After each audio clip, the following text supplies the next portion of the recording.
আমি দীর্ঘ 11 বছর পরে বাংলাদেশে আসলাম। বাংলাদেশ আমার জন্মভূমি। আমি এই দেশকে ভালোবাসি। এই শহর আমার নিজের শহর। এখানকার আইন অঙ্গনেই আমার দীর্ঘদিনের বিচরণ ছিল। আজকে সুদীর্ঘ 11 বছর পরে এদেশে আসতে পেরে আমি আল্লাহ রাব্বুল আলামিনের শুকরিয়া আদায় করছি। বিমান যখন ঢাকার এয়ার স্পেসে অবতরণ করছিল তখন আমি স্মরণ করছিলাম সেই সমস্ত তরুণ যুবকদের কথা যারা সর্বোচ্চ স্যাক্রিফাইস করে আজকে দেশ এবং জাতির জন্য একটি মুক্ত পরিবেশ করে দিয়েছে। জার্মানি থেকে ফ্যাসিবাদকে উচ্ছেদ করার জন্য একটা মহাযুদ্ধের প্রয়োজন হয়েছিল।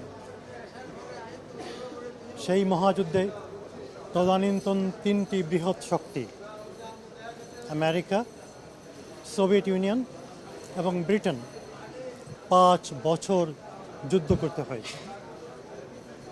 আমাদের এই যুবকরা তাদের বুকের তাজা রক্ত দিয়ে আমাদের জন্য এই স্বাধীনতা এনে দিয়েছে।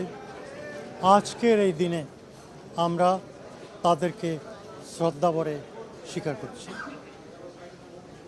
Without their supreme sacrifices and cool courage, we could not have obtained this independence. কিন্তু আমাদের যুদ্ধ শেষ হয়ে যায়নি। প্রতিটি বিপ্লবের পরেই সমস্যার সৃষ্টি হয়। ফ্রেঞ্চ বিপ্লবের পরে হয়েছে, আমেরিকান রিভলিউশনের পরে হয়েছে, শাহের পতনের পরে হয়েছে। সুতরাং এখন আমাদের যেটা প্রয়োজন সেটা হচ্ছে জাতীয় ঐক্য। হিটলার চলে যাওয়ার পরে জার্মানি 2 ভাগে বিভক্ত হয়ে যায়। 1962 সালে সেখানে বার্লিন ওয়াল উঠে, কিন্তু আজকে সেই বার্লিন ওয়াল নেই, জার্মানি এক হয়ে গেছে।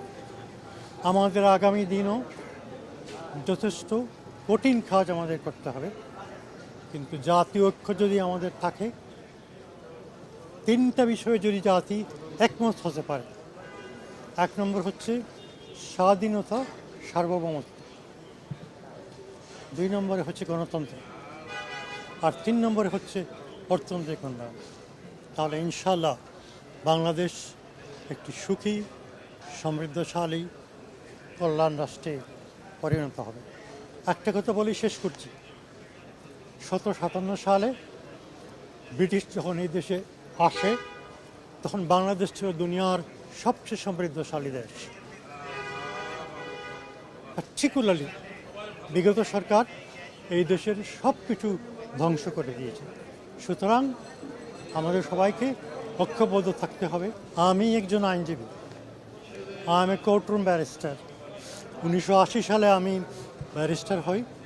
5 বছর ইংল্যান্ডে প্র্যাকটিস করেছি, তারপরে এখানে ফিরে আসি।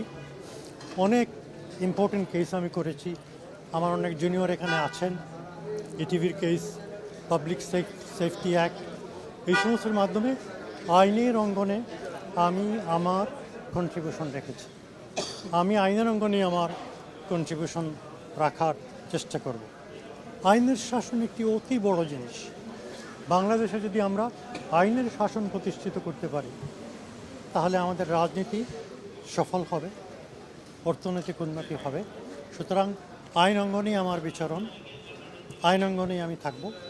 আইনের মাধ্যমে আমি দেশ এবং জাতির খেদমত যতটা আল্লাহ তাআলা আমাকে তৌফিক দেন সেটা করার চেষ্টা করব। তাহলে কি রাজনীতিতে আপনাকে সক্রিয় দেখতে পাবো না, এটা কি বলতে পারি? আমি প্রশ্নের জবাব দিয়ে দিয়েছি। আবারও যদি আমাকে প্রশ্ন করেন ওটাই রিপিট করতে হবে। তো রিপিট করে repetition would not make my point any clear. আমি কথা বলে দিয়েছি, আইনের অঙ্গনে থেকেই এদেশের মানুষের, দেশ এবং জাতির খেদমত আমি করতে চাই। আপনাদের মনে আছে 2001 সালে ইটিভি বন্ধ হয়েছিল। হাসিনার ফার্স্ট গভর্নমেন্টের সময়। এত বড় জালিয়াতি এদের ইতিহাসে কোনোদিন হয়নি, এবং সুপ্রিম কোর্টের অর্ডার ছাড়া ইটিভি বন্ধ হওয়ার কোনো উপায় ছিল না। সুতরাং একসময় আসে যে রাজনীতি এবং আইন একসাথে মিলে যায়। সুতরাং আইনের অঙ্গনে আমি আছি, আমি আইনের ছাত্র, আইনের অঙ্গনে আমি কাজ করতে চাই।